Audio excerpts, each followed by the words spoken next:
I ask you to think about this in a common sense way. The Great Pyramid, how was it built? Why was it built? Who built it? Did the Hebrew people, while in bondage or captivity of biblical time, did they build the pyramids? Or were they there at all? Did they ever see them? Did Abraham, Joseph, and Moses of the Bible ever stand before that structure and admire it as you and I do today?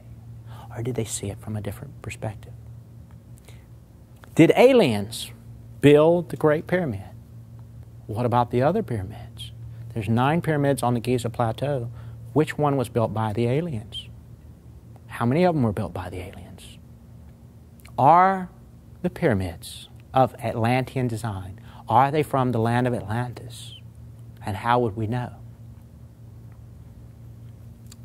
Is the Great Sphinx the image of a king, a queen, or someone else?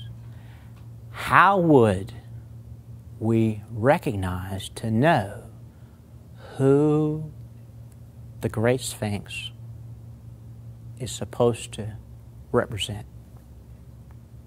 It's commonly taught that no one could stand with their head higher than the king or the pharaoh in that era of construction.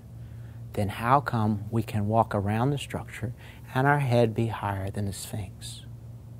The Sphinx may or may not be a king. It may or may not be anyone we have identified it as to date.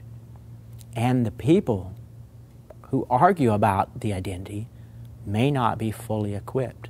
Thus far, they have not been able to tell us how they piled up stone behind it. So why would we listen to them about the identity of the Sphinx itself? The construction period, or many of the hows and whys we listen to.